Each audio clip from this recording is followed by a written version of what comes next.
Would you believe that the original Godzilla suit weighed almost 100 pounds and was so heavy the actor barely lasted 10 minutes at a time? Let's uncover how this radioactive legend evolved from rubber to digital perfection.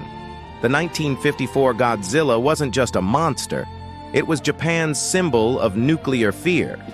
Designed from latex and metal mesh, every crack told a story of post-war anxiety. It was a walking, roaring metaphor for a nation's trauma, a creature born from the atomic age and brought to life with painstaking practical effects. In the 60s, Godzilla went family-friendly. The monster even did a victory dance. Yep, the king of the monsters had Saturday morning cartoon energy. The once terrifying behemoth became a protector, a quirky hero fighting off other bizarre creatures. This was the Showa era's friendly giant, a far cry from his destructive origins. Toho Studios amped up the texture, adding scales and spines that screamed retro power. Practical effects ruled, but animatronics were creeping in. The suits became more detailed, giving Godzilla a more reptilian and rugged appearance, establishing a visual language that would influence decades of monster movies. Compare those eyes, from rubber glare to cinematic fury. Every pixel tells decades of monster evolution. The soul of the monster is always found in the eyes, and watching them change tells a story all its own. Back then, creature design meant sweat, clay, and caffeine. Artists built the entire suit from scratch. No CGI shortcuts yet. It was an artisanal process. A testament to the sheer physical labor and creativity required to bring a titan to the big screen. Each scale was hand-sculpted, each tooth meticulously placed. The 80s brought darker tones. Godzilla's eyes shrank, spines sharpened, and color turned charcoal gray. Audiences said, "That's the menace we missed." The 1984 film, The Return of Godzilla, rebooted the timeline, bringing back the creature's original sense of dread and unstoppable power. Here's where the glow-up got serious. In the 90s, Godzilla gained muscle definition and glowing dorsal fins. It was pure Monster Gym results. The Heisei era brought us Burning Godzilla, a visual spectacle where the monster's internal nuclear reactor was on the verge of meltdown, making his design literally hotter than ever. Every decade tried to rebalance fear and sympathy. Was Godzilla a villain or a misunderstood guardian? The design always shifted to match the story's heart. From destroyer to defender and back again, his appearance was a mirror reflecting the film's intended message and the audience's changing relationship with him. Watch closely.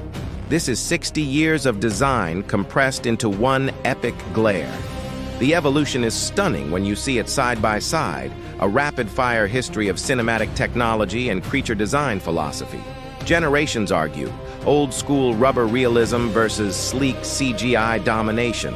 Social media turned monster opinions into worldwide debates. It's the classic man-in-a-suit charm versus the limitless possibilities of digital creation. Each side has passionate defenders who grew up with their version of the king. Then came the infamous 1998 Lizardzilla. Fans said, "That's not our Godzilla." The design leaned into iguana vibes, sleek but soulless. A meme was born. While a technical achievement for its time, its radical departure from the Japanese source material proved that a monster's legacy is just as important as its look. Designers learned, stay close to the mythos. Godzilla isn't just a creature, it's emotion wrapped in radiation. The Backlash was a powerful lesson that you can't just slap a famous name on any big monster. The design needs to respect the history and the feeling the character evokes. In the 2000s, hybrid techniques emerged. Miniatures, digital textures, motion capture. The king evolved with cinema tech itself. The Millennium series was a playground for experimentation, featuring some of the most aggressive and stylized Godzilla designs, often blending the best of practical suits with digital enhancements. Boom! The atomic breath, the design's centerpiece. It's more than VFX, it's identity. That glow represents unstoppable rage and awe. From a simple misty spray in 1954 to the focused city-leveling beam of today, the atomic breath has always been Godzilla's signature move, a visual shorthand for pure, unadulterated power. The 2014 reboot nailed balance, realistic proportions, emotional eyes, and heavyweight motion. That's when Godzilla became a living titan again. Director Gareth Edwards and the Legendary Pictures team focused on making him feel like a real, ancient animal, a force of nature whose sheer scale was as terrifying as his roar. Actors now breathe life into pixels. Every stomp and roar captures nuanced emotion. The tech made the myth feel alive. Motion capture, famously used by actor Andy Serkis for characters like Gollum and Caesar, allowed performers to imbue the digital Godzilla with a soul, a sense of weight and intention that a purely computer-generated model might lack. More drama, more glow. The dorsal plates pop with radioactive blue. Every frame screams, epic. Godzilla found his cinematic prime. In 2019's King of the Monsters, his design became a light show of power, with the glowing spines serving as a warning before unleashing his devastating atomic breath. Design philosophy shifted. Less monster, more God. Notice the divine symmetry and emotional intensity? The modern MonsterVerse Godzilla carries himself with the ancient authority of a deity, a guardian titan whose expressions can convey weariness, rage, and even a hint of majesty. Ready for a challenge? Which design was your favorite?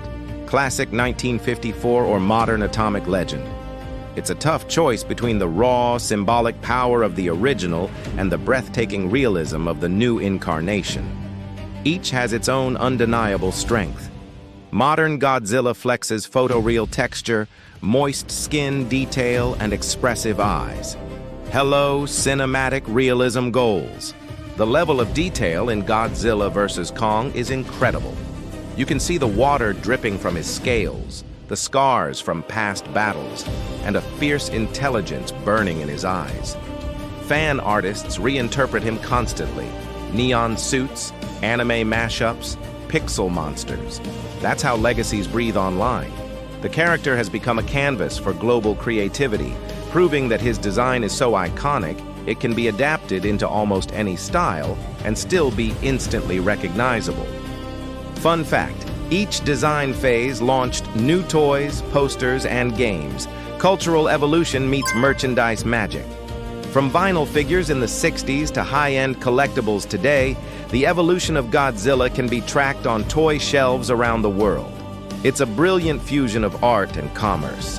Every update has design philosophy, balance between menace and majesty, scary yet sympathetic, pure narrative engineering. The creators aren't just making a monster, they're crafting a character. The slant of the brow, the length of the tail, the shape of the spines, it all serves the story they want to tell. From practical suits to cutting-edge CGI, each version shows human creativity meeting monster mythology. That's eternal cinema. The journey from an actor sweating inside a rubber suit to a team of animators building a digital titan is a perfect metaphor for the evolution of filmmaking itself.